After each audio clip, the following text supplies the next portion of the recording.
ইতালির মিলানে সম্মাননা প্রদানের মাধ্যমে শেষ হলো মিলান বাংলাদেশ উৎসব 2025-এর সমাপনী আসর।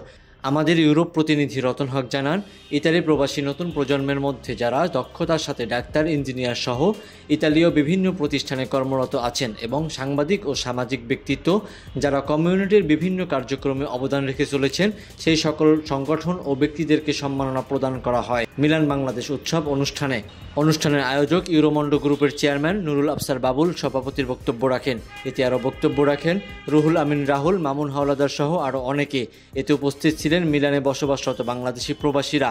ইতালির মিলানস্থ অভিজাত রেস্তোরাঁয় গত রবিবার সন্ধ্যায় এক অনড়ম্বর অনুষ্ঠানে বিভিন্ন ক্যাটাগরিতে এই সম্মাননা তুলে দেওয়া হয়। সাংবাদিকদের মধ্যে মিলান বাংলা প্রেস ক্লাব ইতালির সভাপতি রিয়াজুল ইসলাম কাউসার, প্রচার সম্পাদক রতন হক, কমরেড খন্দকার আল আমিনকে ক্রেস তুলে দেন অতিথিরা। এছাড়া বাংলাদেশি প্রবাসী নতুন প্রজন্মের মধ্যে ডাক্তার দানিয়েল লাকুরিয়া, ইঞ্জিনিয়ার ইসলাম লাকুরিয়া, ডাক্তার মেহেদি ইসলাম প্রান্ত, অধরা আহমেদ মিমের হাতে সম্মাননা তুলে দেওয়া হয়। এছাড়া সামাজিক সংগঠক খুরশিদ আলম শ্রাবণ, এনামুল হক রিমন, মামুন হাওলাদার ও রুহুল আমিন রাহুলকে সম্মাননা ক্রেস তুলে দেওয়া হয় অনুষ্ঠানে। বিভিন্ন কাজের অবদানে স্বীকৃতি স্বরূপ এবং সম্মাননা পেয়ে আয়োজকদের ধন্যবাদ জানান তারা।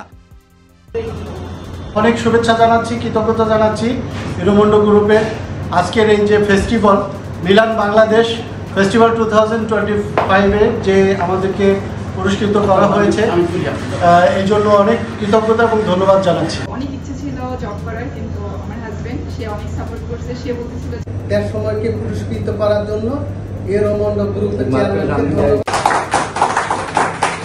গুরুত্বপূর্ণ সময় নষ্ট করে আমার ডাকে সাড়া দিয়ে আজকে আবারও এখানে উপস্থিত হয়েছেন। এই প্রোগ্রাম চলন্ত রাখবেন প্রতি বছর, সেটা অবশ্যই শেষে নৈশভোজের মাধ্যমে শেষ হয় আয়োজন। গত 6 জুলাই মিলান বাংলাদেশ উৎসবের দ্বিতীয় পর্বের আয়োজন ছিল এই সম্মাননা অনুষ্ঠান। এভাবেই শেষ হলো এবছরের মিলান বাংলাদেশ উৎসব 2025। এখান থেকে প্রতি বছর ধারাবাহিকভাবে মিলানে অনুষ্ঠিত হবে মিলান বাংলাদেশ উৎসব, এমনটি জানান আয়োজকরা। মেহেদি হাসান মুয়াজ, দেশ সময়, নিউজ ডেস্ক।